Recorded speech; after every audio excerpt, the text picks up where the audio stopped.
तर अष्टमी असल्यामुळे आपल्याला 9 मुलींना जेवायला बोलवायचे आणि देवीला नैवेद्यही करायचा होता, त्यामुळे मग मेथीची भाजी आणली नैवेद्यासाठी।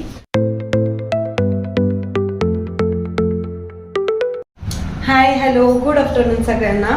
ऋतुपूजा ब्लॉगमध्ये तुमचं सर्वांचं स्वागत आहे आणि आजचा दिवस तुम्हाला खूप छान जाओ। तर आता जवळपास दुपारचे 4 वाजले आणि आजचा व्हिडिओ खूप छान असणार आहे। तर आज आहे चैत्र नवरात्रीचा 8वा दिवस म्हणजे दुर्गाष्टमी आणि त्याचसोबत आज रामनवमी पण आहे। तर अष्टमी निमित्त आपल्याला 9 मुलींना जेवायला बोलवायचं आहे। तर त्यासाठीच मी गावात चालली आहे, मार्केटमध्ये थोडी तयारी करायला, काही वस्तू आणायच्या आहे, भाजी आणायची आहे। तर चला आजचा व्हिडिओ खूप छान असणार आहे, त्यामुळे व्हिडिओ स्किप न करता शेवटपर्यंत बघत राहा। तर चला मिस्टर येत आहे माझ्यासोबत आणि आम्ही दोघं जातोय गाडीवर। 1-2 भाजी आणायची होती, मेथीची भाजी देवीसाठी नैवेद्याला आणि मुलींसाठी काही वस्तूही आणायच्या आहे। तर चला निघूया आपण। दुपारचे 4 वाजले आणि मी मिस्टरांसोबत चालली आहे मार्केटमध्ये भाजी आणायला आणि काही वस्तूही आणायच्या होत्या, म्हणजे शृंगाराच्या वस्तू, ज्या 1-2 वस्तू अशा आणायच्या होत्या की ज्याने मुली खुश होतील। तर मग इथे आम्ही आलो दुर्गा कटलरी जनरल स्टोअरमध्ये। तर इथे काही 1-2 वस्तू घेतल्या, रुमाल वगैरे घेतले 1 डझन आणि त्यानंतर मग भाजी घेतली थोडीशी। तर 4 वाजता जवळपास सर्वच शेतकरी गावात येतात आणि खूप फ्रेश वगैरे भाजी होती, तुम्ही बघू शकता खूप फ्रेश भाजी होती। तर मी 1-2 म्हणता बऱ्यापैकी मी भाजी घेतली, म्हणजे जवळपास माझी पिशवी फुल भरून गेली होती। फ्रेश भाजी भेटली त्यामुळे काही वाटलं नाही आणि घरी येता येता आम्ही मंदिरातही गेलो। तर तुम्हाला माहितीच आहे की आज रामनवमी पण आहे, तर तुम्हाला आणि तुमच्या परिवाराला आमच्या कुटुंबाकडनं रामनवमीच्या हार्दिक शुभेच्छा। आणि रामनवमी निमित्त आपण आपल्या धनराजचं फोटोशूटही केलं, तर त्याला आपण रामाचं लुक दिलेलं होतं, ते तुम्हाला सर्वांना खूपच आवडलं। सगळ्यांच्या कमेंटही मी वाचल्या, खूप सुंदर कमेंट आलेल्या होत्या। तर तुमचं प्रेम बघून खूपच छान वाटतं, तुम्ही लाडूला आपल्या धनराजला इतकं जीव लावतात, इतकं प्रेम करतात। आणि तुम्ही इथे बघू शकतात हे मंदिर खूप सुंदर सजावट केलेली ह्या मंदिरामध्ये आणि तुम्ही इथे बघताय राम, लक्ष्मण आणि सीता मातांची मूर्ती आहे। आम्ही दोघांनीही मस्त दर्शन वगैरे घेतलं आणि पुन्हा एकदा घरच्या दिशेला निघालो। तर ते जे मंदिर होतं ना, तिथे आमचा क्लास असायचा त्या मंदिरामध्ये 11वी-12वीला असताना। तर आमच्या जुन्या आठवणीही ताज्या झाल्या थोड्याफार। तर फायनली मी आता घरी आली आहे आणि खूप सारा भाजीपाला घेतला, खूप साऱ्या वस्तू घेतल्या आणि इथं दारात आल्यानंतर मला एक गोष्ट दिसली आहे, तर चला तुम्हाला सगळ्यांना दाखवते। ती मांजर बघा, 2x करा हो, 2x बघा किती मस्त झोपली आहे, किती छान झोपली बघा। गोटूराम खेळतोय बऱ्यापैकी मी भाजी म्हणजे 2-3च वस्तू आणायच्या होत्या, पण मी भरपूर भाजीपाला घेऊन आली आहे। तर चला तुम्हालाही दाखवते मी काय काय आणलं आणि आमच्याकडे रेट कसे तेही दाखवते। तर माझ्या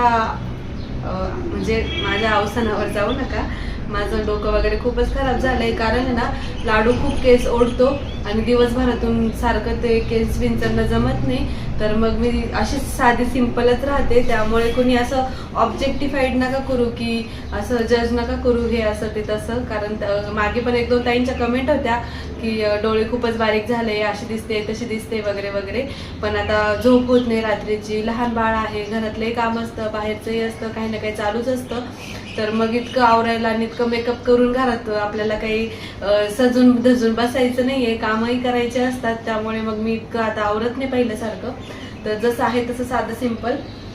तर गावात तुम्ही बघितलं मार्केटमध्ये जाताना पण मी काहीच आवरून गेली नव्हती, मी जशी आहे तशी गेली होती, कारण मिस्टरांना पण बरं वाटत नव्हतं आणि त्यांना आराम करायचं होतं, त्यांना थोडं कणकण वाटत होती तापासारखी। तर मग तरी ते माझ्यासोबत आले, त्यांना मी बोलली आपण 15 मिनिटात जाऊन येऊ, त्यामुळे आम्ही घाईत गेलो आणि घाईत आलो। तर तरी पण बऱ्याच वस्तू आम्ही घेऊन आलोय। तर हे बघा मस्त हिरवीगार मस्त फ्रेश पालकाची भाजी 10 रुपयाला एक आणली। त्यानंतर कांद्याची पात आणली, कांदा पात खूप आवडते मला, घरातही बाकी सगळ्यांना खूप आवडते आणि पालेभाज्या खाल्ल्या पाहिजे। तर हिरव्यागार मस्त पालेभाज्या घेऊन आली आहे, कांदा पात, त्यानंतर पालकाची भाजी आणि शेवग्याच्या शेंगा मिस्टरांना खूप आवडतात। तर हे बघा शेवग्याच्या शेंगा आणल्या पावशर। अजून डांगर खूप म्हणजे आमच्या घरात खूप दिवसांपासून डांगर झालंच नाही आणि मिस्टरांना डांगर आवडतं, तर डांगर पण घेऊन आली, पावशरच आणलं डांगर। तर 10 रुपयाचं पावशर डांगर, त्यानंतर शेवग्याच्या शेंगा 15चं अर्ध नव्हतं, 15चं पावशर होतं आणि 30चं अर्धा, कमीच करत नव्हतं. मग मी 10 रुपयाचं आणलं. आणि शेंगा आणि 10 रुपयाचे अर्धा किलो टोमॅटो. टोमॅटो खूप स्वस्त आहे, 10चे अर्धा 20 रुपये किलो टोमॅटो चालू आहे. आणि गावामध्ये कढीपत्त्याचं खूपच शॉर्टेज झालेलं आहे. तर 10 रुपयाला कढीपत्त्याची एक जुडी, 20 रुपयाला 2 दिल्या तिने, 15चे 2 काय ऐकत नव्हत्या त्या ताई. तर मग मी 20 रुपयाच्याच 2 घेऊन आली, कारण कढीपत्त्याने छान चव येते फोडणीला. आणि गिलके आणले मस्त फ्रेश असे. तर गिलके छान लागतात, सुक्या गिलक्याची भाजी वगैरे केली तर फ्रेश मस्त छान छान गिलके आणले कवळे. त्यानंतर वालाच्या शेंगा, आम्ही त्या दिवशी वालाच्या शेंगा केल्या होत्या, खूप आवडल्या होत्या मला. खूप दिवसांनी असं काहीतरी छान केलं ना, छान लागतं.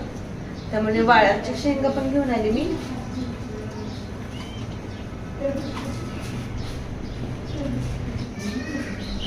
आणि ना मेथीची भाजी, हे बघा खूप सुंदर मेथीची भाजी होती, फ्रेश आहे. आणि लाल कोराची भाजी आहे, तर लाल कोराची भाजी खायला चांगली असते. आणि तुम्ही बघितलं, मी मेथीची भाजी एकदम आखूड आणली आहे. आखूड भाजीला ना लेकुरवाळी भाजी म्हणतात, म्हणजे एकाच फांटीला आहे ना खूप साऱ्या हे असतात. तर ह्या भाजीला चव छान लागते, त्यामुळे मस्त मेथीची भाजी घेऊन आली.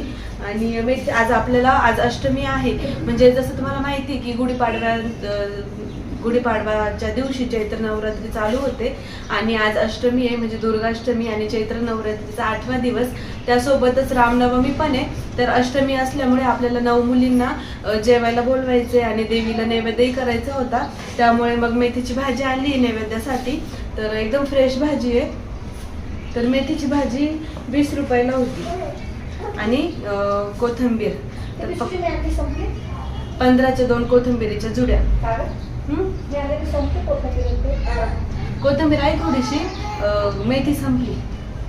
तर कोथिंबीर मी घेऊन आली, कारण लागतच असते कोथिंबीर. 15च्या 2.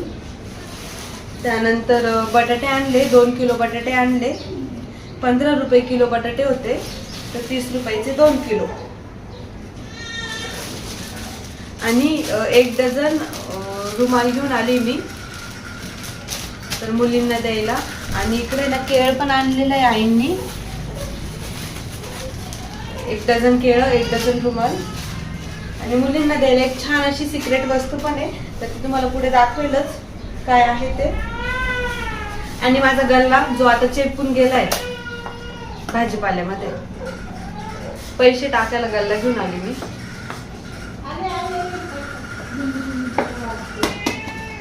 तर तुमच्याशी बोलत असताना आपला धनराज रडत होता. तर सर्वात आधी मी त्याला घेतलं आणि त्याला झोपी लावलं, त्याला दूध वगैरे पाजलं. आणि त्यानंतर आता मी स्वयंपाकाला लागली. तर सर्वात आधी तर मी एका कुकरमध्ये गरम पाणी करून घेतलं, त्यामध्ये थोडेसे बटाटे उकडायला टाकले. आणि एका साईडला एका कुकरमध्ये डाळ लावली. तर डाळ वगैरे चांगली शिजली आणि बटाटेही उकडून झाले होते. त्यानंतर मग आता इथे मी फोडणी देते डाळीसाठी. तर आपल्याला डाळ करायची, आणि आपल्याला आज स्वयंपाक करताना जास्त तिखट स्वयंपाक करायचा नाही आहे. म्हणजे आपण ज्या नवकुमारिका बोलवल्या आहे, तर त्यांनी पोटभर जेवण केलं पाहिजे. आणि कसं लहान मुलांना तिखट जरा कमीच आवडतं, त्यामुळे मग जरा मीडियमच स्वयंपाक केला. तर एका साईडला ऋतुताई माझी हेल्प करत होत्या, बटाटे वगैरे त्यांनी सोलून दिले. आणि दुसऱ्या साईडला मी डाळीला फोडणी दिली. आणि ऑलरेडी मी डाळीमध्ये ना पाणी वगैरे टाकून ठेवलेलं होतं, जेणेकरून मग कसं फोडणी जळत वगैरे नाही आणि नंतर पुन्हा पाणी गरम करावं लागत नाही. तर मग डाळ आपली इथे छान झाली आहे, तुम्ही बघताय मस्त पिवळ्या कलरची डाळ केली. आणि ही डाळ मुगाची आणि तुरीची मिक्स होती. तर मस्त चवीपुरतं मीठ टाकलं, कोथिंबीर टाकली. आणि मग इथे साईडला पुन्हा एकदा मोठा कुकर ठेवला, कारण लहान मुलींना डाळ भात जास्त आवडतो, त्यामुळे भात जरा जास्तच लावला. आणि साईडला मी लगेच चटणीचीही तयारी करून घेतली, कांदा वगैरे कापून. पण कांदा कापता कापता जरा स्कॅम झाला, माझं बोट चिरलं, पण असो.